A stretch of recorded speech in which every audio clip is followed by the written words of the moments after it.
ऊधम सिंह नगर के खटीमा में आज केंद्र सरकार की अग्निवीर योजना के विरोध में कांग्रेस ने मोर्चा खोल दिया है।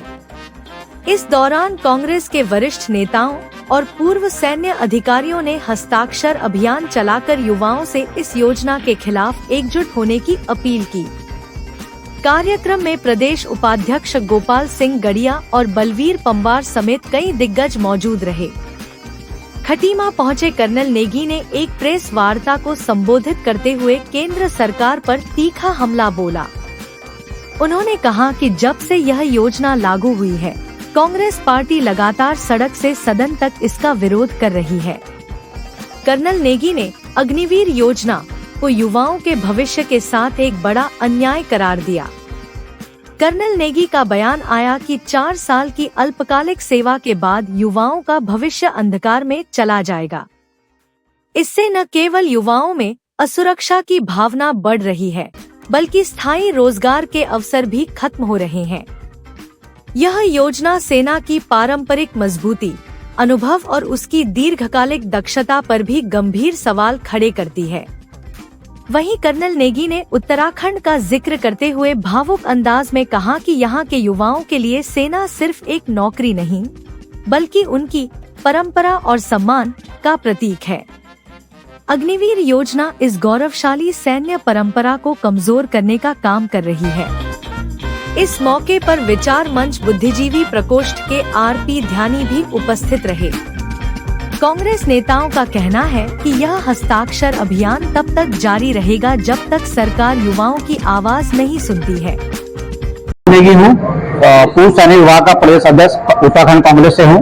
साथियों, आज हम अपने आंदोलन को रथ को लेकर के खटीमा में पहुंचे हैं। इसका मुहिम है अग्निपथ योजना के तहत जो अग्निवीर की भर्ती हो रही है उसके खिलाफ हस्ताक्षर अभियान करना।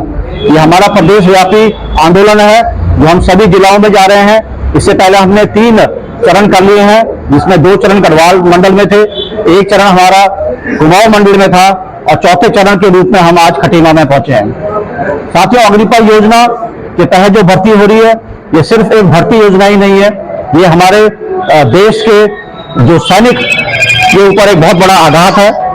क्योंकि साथियों, जैसा कि आपको मालूम है कि युवाओं के रोजगार के ऊपर आघात पहुंचा है, जो रोजगार की संख्या को कम कर दिया गया है और जो रोजगार इनको मिलेगा भी वो सिर्फ 4 साल के लिए मिलेगा। उसके बाद उनका भविष्य फिर वही रह जाएगा और बेरोजगार हो जाएंगे। इसे हमारे युवाओं के रोजगार को कम कर दिया गया है और उनके साथ खिलवाड़ किया गया है। इसी प्रकार से जो सैन्य की परंपराएं होती है वो सालों साल, कई यूनिट्स तो 100-200 साल पुरानी होती है।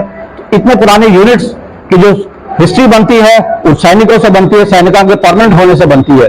किंतु जब सिर्फ एक 4 साल का अग्निवीर जब भर्ती होएगा यूनिट में, तो यूनिट की परंपराओं को उससे बहुत ठेस पहुंचेगा और वो अपने को इस काबिल नहीं समझ पाएगा क्योंकि उसकी ट्रेनिंग उस प्रकार से नहीं हो पाती है। तो अग्निवीर ट्रेनिंग सिर्फ 6 महीने की होगी, जबकि जो रेगुलर फौजी की ट्रेनिंग कम से 1.5-2 साल की होती है और उसके बाद उसको निरंतर ट्रेनिंग दिया जाता है। इस प्रकार सेना की परंपराओं को बहुत बड़ा आघात पहुंचेगा। और सबसे बड़ी बात है साथियों कि जब एक कॉन्ट्रैक्ट में दिया गया सैनिक जो अस्थायी रूप से रहेगा, अपने देश की सुरक्षा के लिए मैं नहीं समझता कि वो कामयाब हो पाएगा, क्योंकि उसका हमेशा भविष्य अंधकार में है। उसको पता है कि मेरा इसके बाद मुझे कोई पूर्व सैनिक का सम्मान नहीं मिलेगा, मुझे पूर्व सैनिक का कोई अधिकार नहीं मिलेगा, शहीद हो जाने में को शहीद का अधिकार नहीं मिलेगा, शहीद का कोई दर्जा तक नहीं मिल पाएगा। इस हालात में वो अपने को सक्षम नहीं मानेगा कि देश की सुरक्षा करने के लिए। आज एक तरफ हमारा पूरा देश जो है, जो हमारा बाउंड्रीज है वो बहुत सेंसिटिव हो रखी है।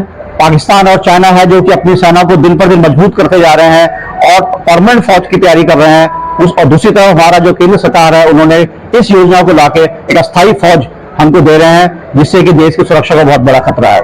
धन्यवाद साथियों।